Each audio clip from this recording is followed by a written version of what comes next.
I'm excited. When I'm excited, I get a little hot. That's just me. But I was about to say good morning, but good evening. Good evening. So as you guys know, today is Thursday. And every Thursday, we have been going live during Fibroids Awareness Month. So, everybody come on in. Where y'all from? I see some Brooklyn in the house. BK all day. So, hello. As you guys know, I always start with my story. So I'm going to tell you my story today. Well, first I'll tell you what we'll be talking about today. So today we're going to be talking about why birth control pills, hysterectomies, and Motrin every month, because I used to take Motrin like pop them pills like they was candy. Why they're not an answer to your issue with fibroids. So that's the discussion today. So again, we're going to be talking about why birth control pills, why hysterectomies, and why Motrin every month is not an answer to your issues with fibroids. So we'll wait for California, we'll wait for a couple more of you guys to come in. And we have a special guest today who is actually a part of my specific journey. He is Dr. Lippman. He is a specialist on UFE, which is uterine fibroid embolization. So he's going to talk further to you about exactly what that is and why that's a choice over hysterectomies. So, all right. Yeah, we can get started. Let's get this started. So let me tell you guys my story. So with fibroids, I struggled for 2 years to get pregnant. Doctors told me it was because of fibroids. Doctors told me that my only option to have children was to get an abdominal myomectomy. Now, through fasting, through juicing and water fasting, during the water fast, I literally had a fibroid fall out of the toilet. Through juicing, fasting, and changing my diet, I was able to change my options, and I now have 2 beautiful children who I gave birth to through natural water birth. Phoenix didn't make it to the water, but the water was there through natural water birth, and I did not get an abdominal myomectomy. I did not. So through fasting and juicing, I changed my options, and I proved some of the doctors wrong. So Dr. Lippman specifically, he is one of the doctors that told me my only option was an abdominal myomectomy. But what I love about Dr. Lippman is he was also honest with me, and he explained to me that a UFE wasn't for women who wanted to have children. And I've heard so many stories, and it breaks my heart, where doctors give women a UFE anyway, knowing that it's not ideal for women who want to maintain their fertility. So honest doctors are very important during our journey. So even if it hurts our feelings, I'd rather a doctor tell us their true opinion medically and then let us deal with the results.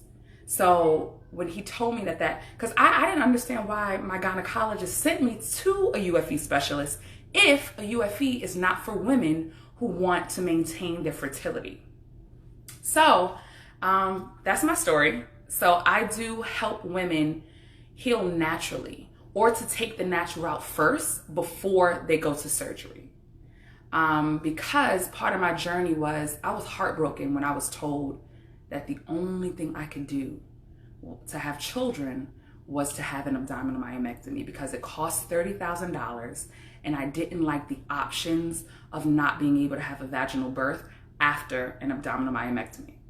So when I was told that it was my only option, it broke my heart.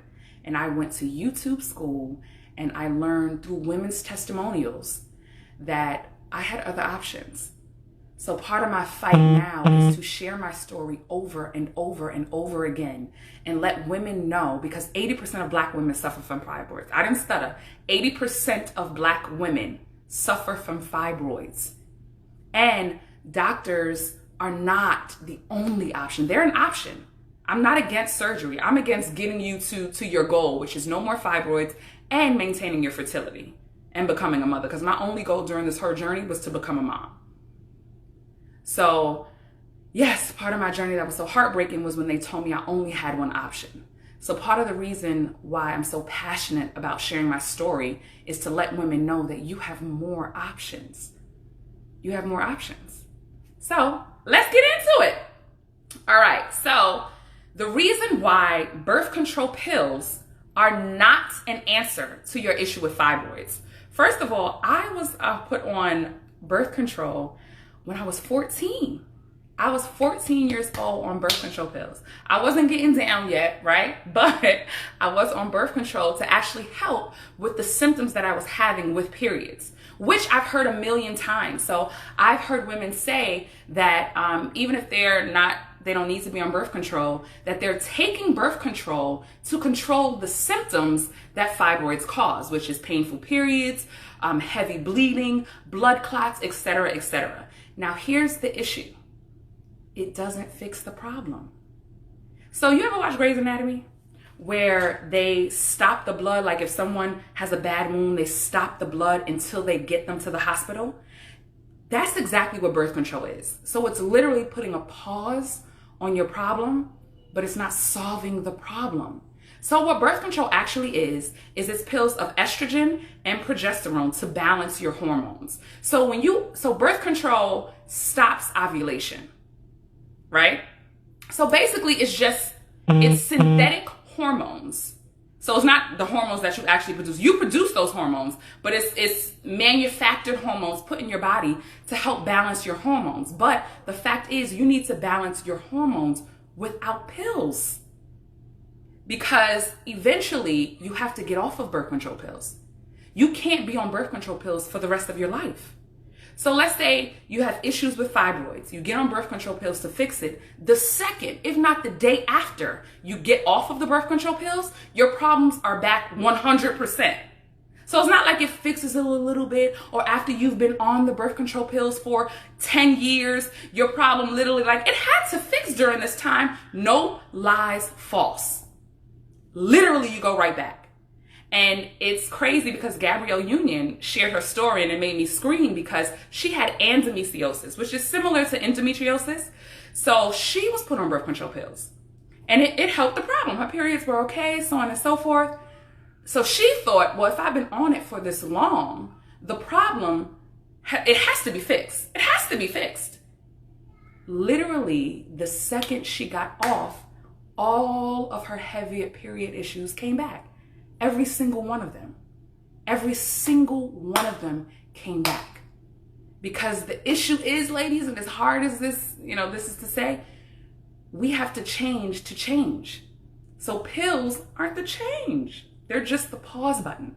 So birth control is not an answer to your fibroid issues. In fact, I strongly suggest women, if you've been on birth control for 15 years, get off sometimes to see how your hormones are in your natural form. Because sometimes you think you're doing fine, and then you don't know you have an issue until you get off of the birth control and see how your body is doing without synthetic hormones.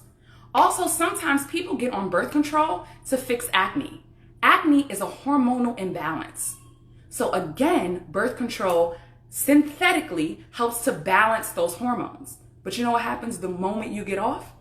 You go right back, because the problem is, or the answer is, that you have to fix the root of the problem. So, okay, let's go to the next one. Motrin, I'm going to say hysterectomies last because that's when I'm going to have Dr. Lippman enter the conversation. So someone let me know when he's in too. So the second one is Motrin. So let me ask y'all a question. How many of y'all take Motrin every month? Because my period used to be gangsta when I had fibroids. And so, we had Motrin all over the house. Like I had a bottle in the car. I had a bottle right here in my bathroom in a little cabinet. I had a bottle downstairs. Motrin was my homie, right? And what you learn is that Motrin, while it helps, like literally it helps. So right after I say this, we're going to invite Dr. Lippman in, guys. So Motrin literally is what I used to take every single month. And what you learn is that Motrin, long term, causes ulcers, kidney issues, which could lead to dialysis. Again, you're just transferring the problem. So Motrin every month is too much. It's not candy. You're not supposed to take it regularly. Like, it's not. I take Motrin about 15 days a month. See, and here's what I learned years ago, which is a quote I have up. All medicine has a little bit of poison in it. So that if you're on blood pressure medication, if you're on Motrin, if you're on any medicine for long periods of time, they will start to affect you. Ever heard somebody say, I've been on this blood pressure medication for 15 years and now it's causing da da da da? Because that little bit of poison starts adding up and adding up and adding up. You are not supposed to be on a medication for the rest of your life. No medication. So, on that point, before we get into hysterectomies, because what the UFE does is it gives you an option over a hysterectomy. So, we're going to invite Dr. Lippman in. So, I think he has, oh, here we go. He has to request to come in. So, Dr. Lippman, if you can request to come in, that would be fantastic. If you can request to come in with us live. Yeah, here we go. Go live with Dr. Lippman. Okay. Okay, he's tuning in.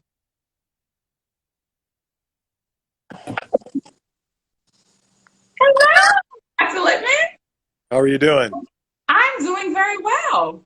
And I was telling them how Sean and I, my husband and I, when we were trying to get pregnant, you were also a part of our journey. And you're the one that told us that a UFE is something that we shouldn't get if we wanted to have children, which I respect your honesty, because I read a lot of studies that say some doctors say that, some doctors don't say that. So I'm happy that you told me not to actually get that one, because I was still trying to have children.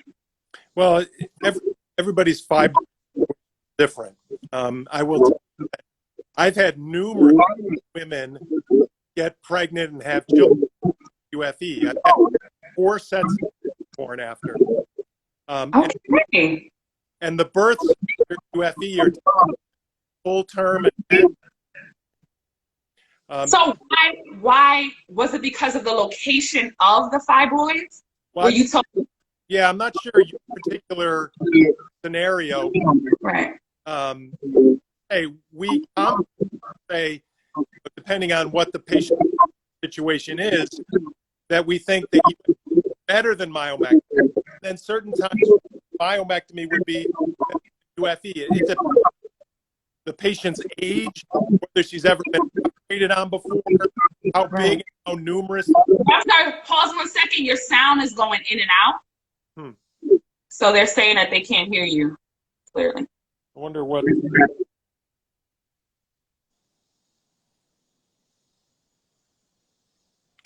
Is that better? Yes. Yes. Everybody's situation is different. We've said that UFE might be better for you than myomectomy for some patients, and some just the opposite. Everybody's different, so it really depends on the age of the patient. If anyone has ever had a myomectomy, I don't think there's ever a reason to do a second one, because they can never get them all out.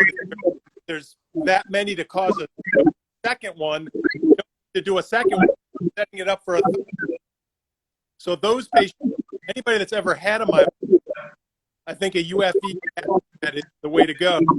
So everybody's kind of different, but with respect to hysterectomy, it's a lot easier.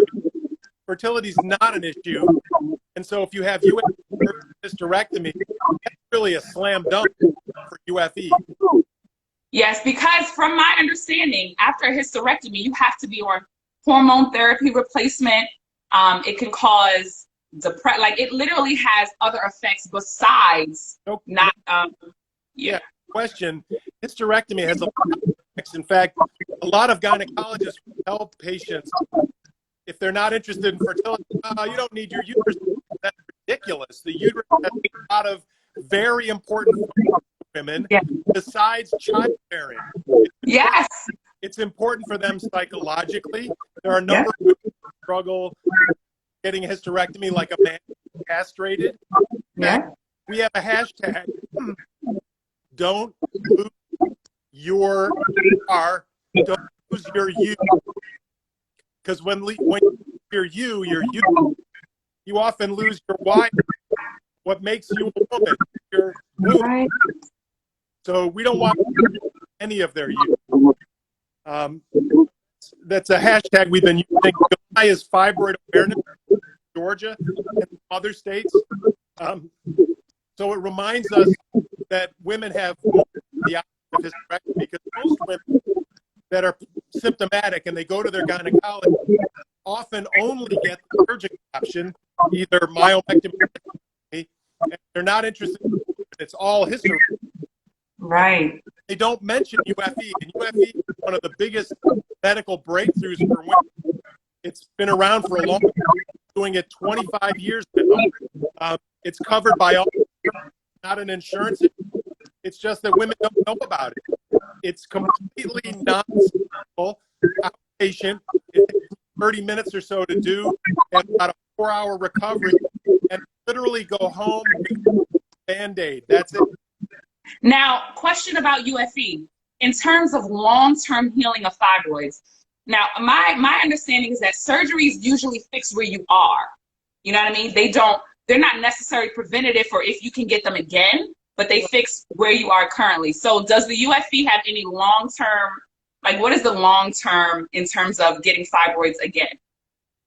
The long-term is way better than the long-term for myomectomy, because they can never almost fall out. In fact, a lot of times they can't even surgically remove half of the number of fibroids. So when a woman waits a very big time operation, myomectomy, she has just fibroids if they took out, or even sometimes more. They're smaller, go after the bigger ones, so, but they have a lot of smaller ones, and the smaller ones grow. And so within 3 to 5 years, they're back. Well, say they're back. They're not back. It's the ones the surgeon, didn't take out the first time. Oh. And so the recurrence rate for myomectomy is very 11% per year. So a third of women are recurring within 3 years, over half within 5 years. I'm sorry, pause one more time. They can't hear you. Is there possibly, it keeps going in and out, is what people keep saying. If you see the comments, they're saying that you're going in and out. Maybe if you move to a location. Maybe I'll try going to a different.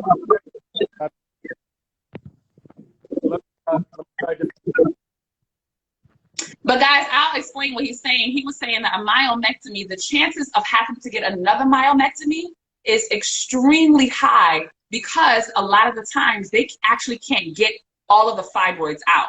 And that was actually a part of a woman's testimonial that I read this week, is that while she was on the table, because she was bleeding out so much during the surgery, they had to, time-wise, get as many out as they could, but they had to close her back up because they couldn't have her bleed out on the table. So while it took out some of the fibroids, it didn't even take out all of the fibroids, because time-wise, they couldn't have her on the table because she was bleeding so much during the myomectomy. So what he's saying is the reason why it occurs again is because usually they don't get out all of the fibroids in the first place.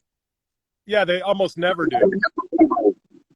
How is it from here? How is it from here, guys? I can hear you. I hear you off and on, but I hear what you're saying. So myomectomy is a very local solution to a global problem. Yeah. Versus UFE, every single fiber uterus is knocked out. Hopefully, they're all knocked out. They're all dead. So the chance of a woman needing another UFE is very unusual, particularly if she's over 40, because she'll be in menopause before that could ever happen. And it's funny, I agree. I just read Dr. Thrasher's book, who was actually my OBGYN, and your testimonial is in, or your story is in her book. And she sends women who are over 40, who doctors have only told them that hysterectomies were the only option. She sends them your way, and literally they get to maintain all of the woman I guess the woman, like you said, maintain your you. What did you say? Keep your Don't lose. You are you. You're you. don't lose your you. Because Don't lose your you. yeah, and so use that hashtag, and it'll help trying to get the awareness that women don't need to undergo hysterectomy. This is an outpatient, non-surgical procedure. They go home with a baby. There's a 5 or 6 day recovery, but importantly, women get uterus now. Because as you mentioned, there are side effects for women losing. It affects them psychologically. It affects them sexually. A sexual dysfunction, loss of libido, a lot of bone loss, hysterectomy, urinary leak. These fibroid-filled uterus.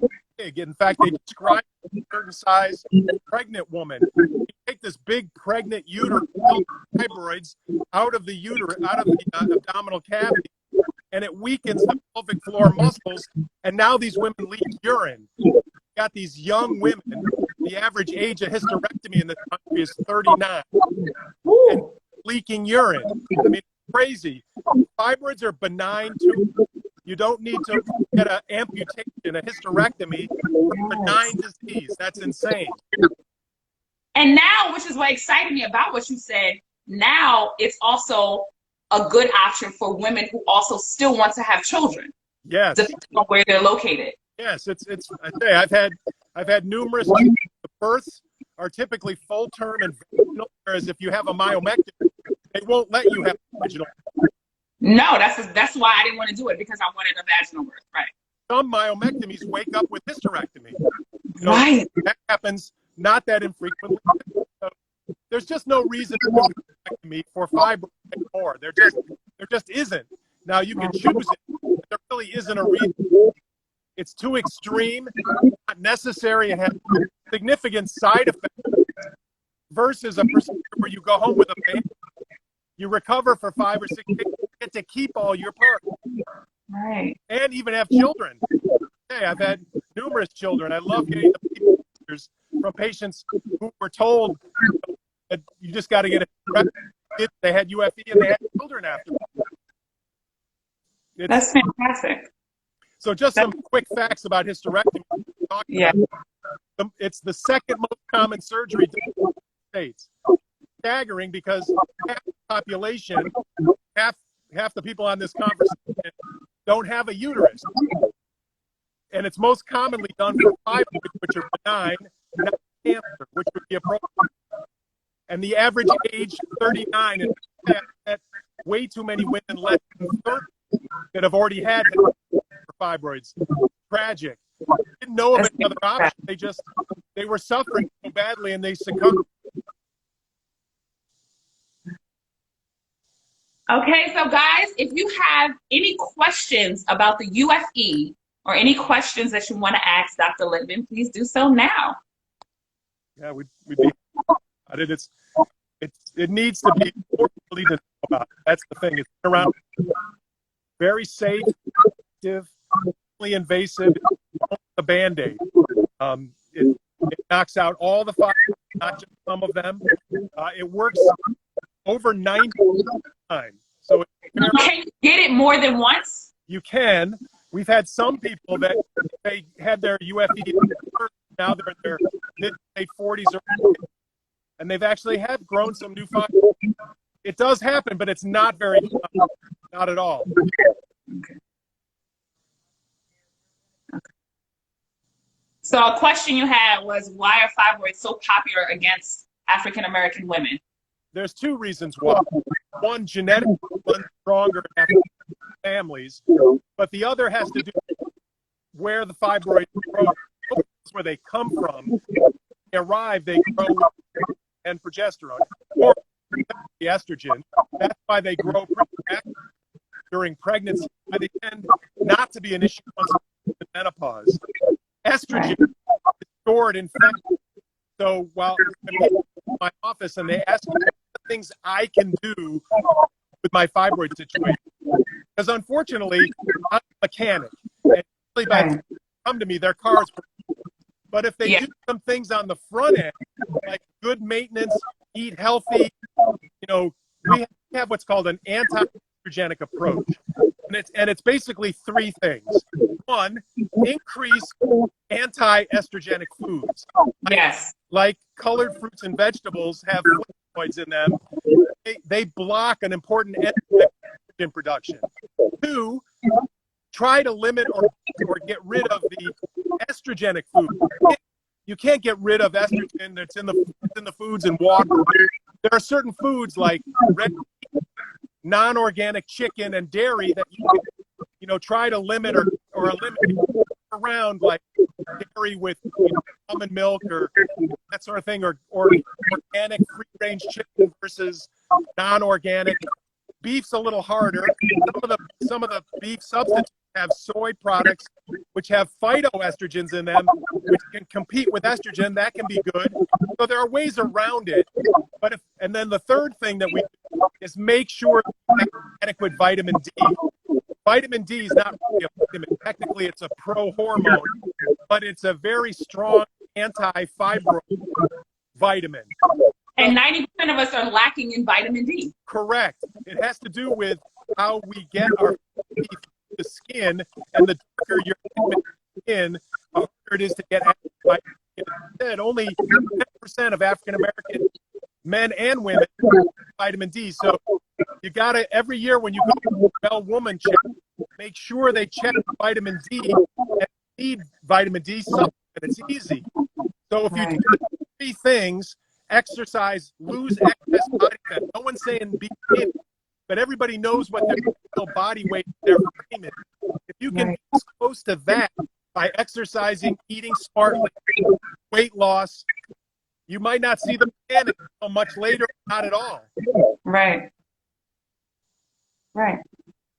All right, good question. There are some other things. Hair relaxer, that's another thing that adds to this equation. And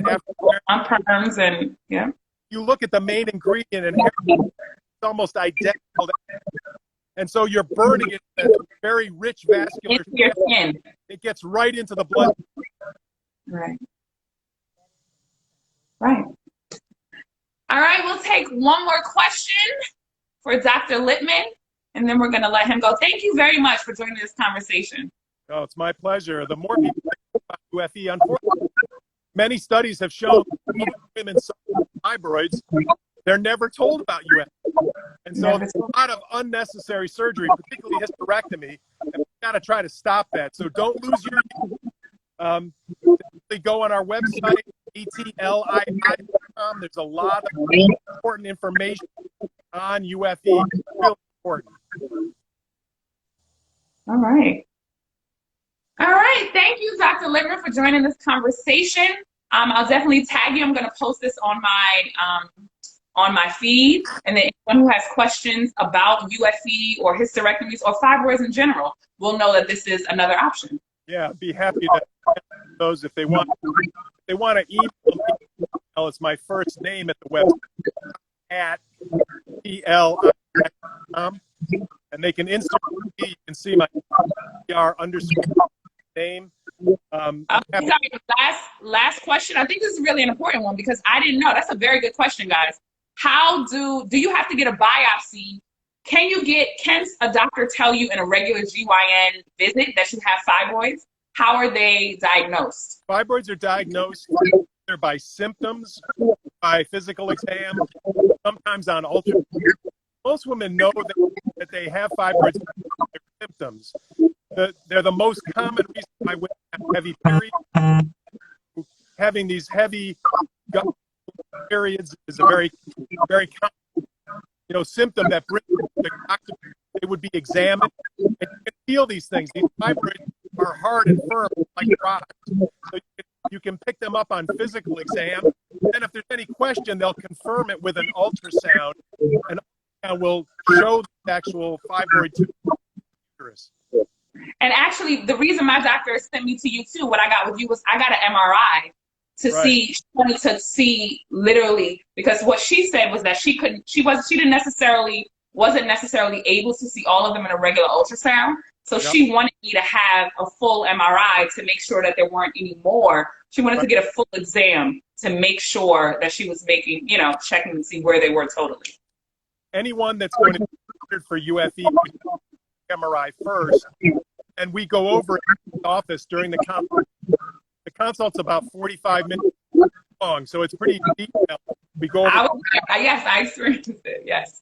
symptoms. We go over the MRI. Yeah. But most people have down. That's where their first, physical exam and an ultrasound oncologist begins that journey. All right. Well, that was very good, very informative. Thank you. Thank you. Thank you very much. Well, it's great talking to you. And again, I can be of help. People find me lii.com or my Instagram, _. All right. All right. You have a good night. Thanks.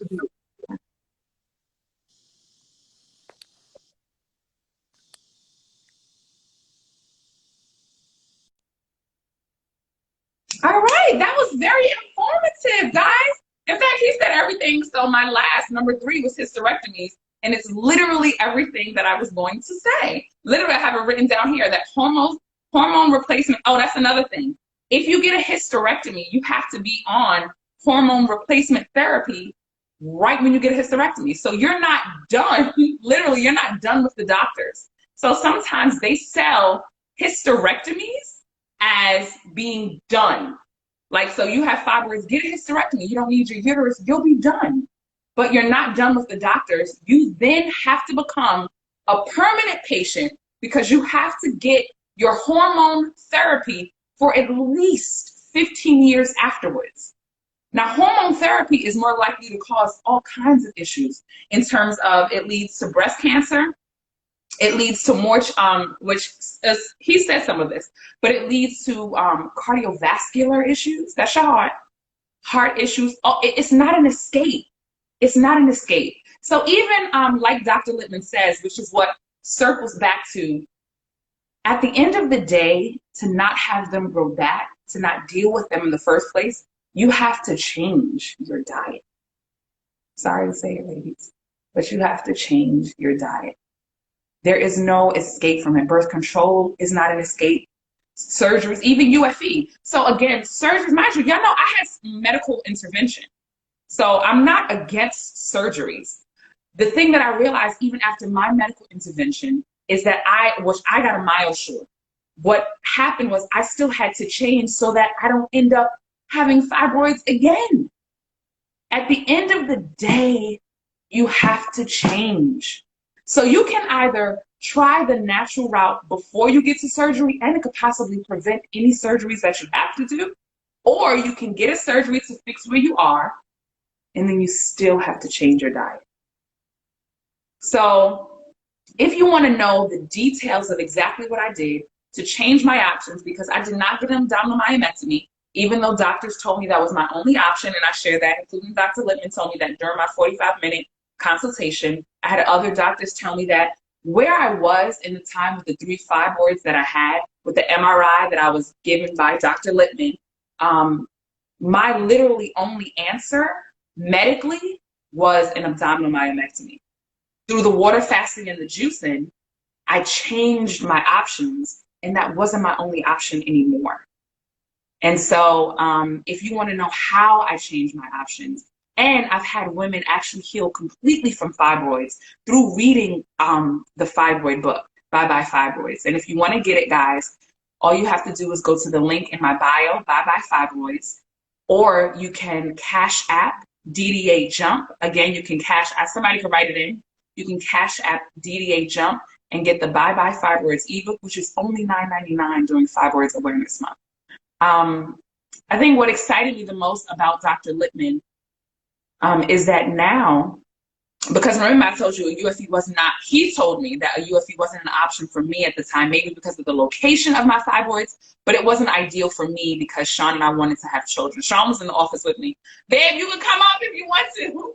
Sean was in the office with me when we were told that that wasn't an option for me. But now there are women who are having children after UFEs, which means there is another option to getting you to have children. So that's exciting for me because I'm very passionate about being a mom. And if you want to be a mother, I truly believe you need to do everything in your power by any means necessary. If you want to be a mom, do everything you can to become a mother. Thank you, DDA Jump. The book is $9.99. Somebody call? Yes, this is it. Oh, you see that face? Somebody called in. I come with it. You see that face? That's my baby. That's my baby girl. So Sean, you were there, and that's Sean. See, these two kids were born after they were born water birth vaginally. Sean pulled him out of the water. I can't wait to tell him this story. Say hi. So guys, this is all because I drank water for 17 days. I juiced for 30 days twice. And if you ask me right now, if I look at my children and you ask me would I drink water to have them, I would drink water for 1,000,000 days to have them. So sometimes, guys, you know, people say I'll do anything for my children. The anything is before. Yep. So the anything that I had to do was I had to become vegan, I had to juice twice, and I had to drink water for 17 days. And if you ask me, was it worth it? If you ask me, was it worth it? Look at Oh my God. It's all over you. She's attached to me. It was 100% worth it. So if you want to know the details of the juice cleanse, how to do a water fast, just literally get the ebook today. Tell a friend to tell a friend. We out here becoming moms, y'all. Fibroids, I know 80% of us got it, but it ain't gonna stop this show. If you want to be a mom, do the damn thing, okay? You know what? We are a beautiful family. Yeah, I'd say so myself. And Sean did a juice cleanse with me. And I'll tell you something that's beautiful. This was also shared in the book. Every day it was hard doing a 30-day juice cleanse. But Sean did one with me. And in one of them, he would text me every morning. We thought we was going to have a girl. We thought we was going to name her Journey. So he would text me every day. What would you text me, babe? Juice of a Journey, day 1. Day 1. And Juice of a Journey, day 2. Every day 3, morning day 4, he would day text 5, me. every morning. And every morning I would feel a little defeated, but I would look at that text message and be like, that's what my goal is. Right. Juice it for Journey. That was the baby that didn't. We end up naming her Phoenix, and she is a Phoenix, right? But just those text messages. I did prayer calls. I did all kinds of things. Those details, are in the book. So, all right, I'll leave the last 5 minutes that if you have any questions. So yes, and you know what, guys, and that's a good point. Juicing is no joke. You damn straight, juicing ain't no joke. But you know what ain't no joke? Having a myomectomy, not getting all the fibroids out, still having to go back to a goddamn juice cleanse or change your diet, getting a myomectomy, having the option of only getting a C-section, getting a myomectomy and waking up with a hysterectomy, getting a myomectomy and it not being done. I'm done with fibroids, y'all. My period is 3 goddamn days. I want to baby. I mean, let me tell you, my period don't stop no show. I ain't got no cramps. I don't take no Motrin. It's 3 days. I use my Honey Pot. Shout out to Honey Pot Black-owned company pass. My period is light as a motherfucker. Went on vacation, y'all. And it don't even affect my vacation. You feel me? Talk that talk, I baby. mean, in the pool. I couldn't even dream about getting in the pool on my goddamn period. Sure couldn't. That's a Now, if I had my period, it's not like, oh, I can't go on vacation. I need to schedule this differently. Or I can't do this. Period don't stop no show because it's so light. It's pain-free. Yes. So because of the change in my diet, I don't have to deal with that no more. And if I want to have more children, I don't have to get a C-section. So at the end of the day, the hardest part about this, and I can't have you escape it, is that you got to change. So any questions? And then, why are you afraid of having a biopsy? Don't be afraid to deal with it. Deal with it. So if your period is painful, get it checked. Your period is not supposed to be painful. Period. People be like, but your uterus is shedding. So your heart is pumping. Does it hurt? It's not supposed to hurt. It's a normal part of the body function. It's not supposed to hurt. Okay, any questions? Don't be afraid of getting the diagnosis because you can heal, y'all. God provided food for the earth. You can heal. Now you know. Now you can fix it. Yeah.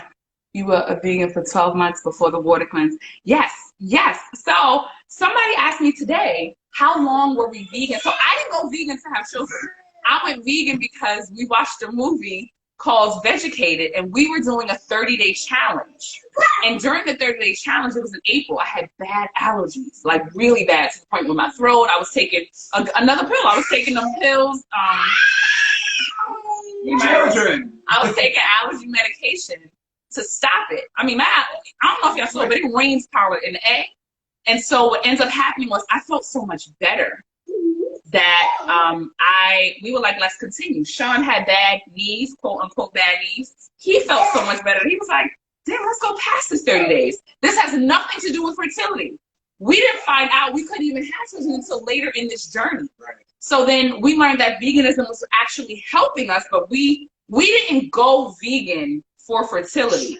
We went vegan because after a 30-day challenge, we felt so goddamn good, we couldn't lie anymore to ourselves because we knew the meat and the dairy was causing us to feel bad. So the name of the movie is called Educated. And guys, we also have a vegan starter kit, which helps people transfer into veganism. Same price, $9.99. For the vegan starter kit, you can go to the link in bio. We've helped a lot of people go vegan. A lot of people. Because we used to love eating dairy. Our kids are also straight vegan. So yes, I was vegan. In between the cleanses, I was completely vegan. Everything vegan. But originally it wasn't for fertility. Okay. Any more questions? I'm so excited. I literally wish pregnancy on all of you. Okay, any more questions? Yes, we have recipes in our starter kit.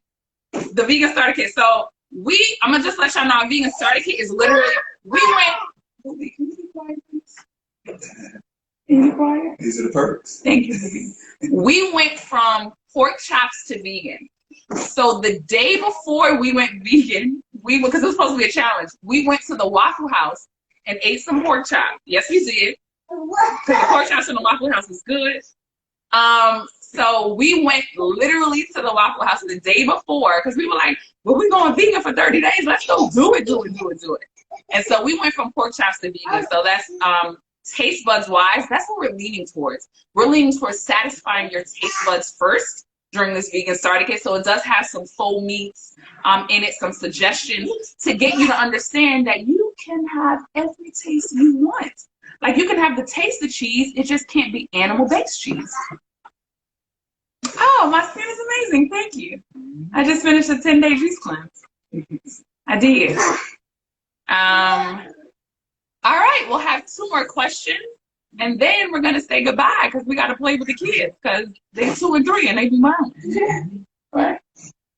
This was so good. I was watching downstairs. This is very good. Very informative. Here's my famous recipes in there. So I have a famous cheese sauce. Wait, Sean, how do you...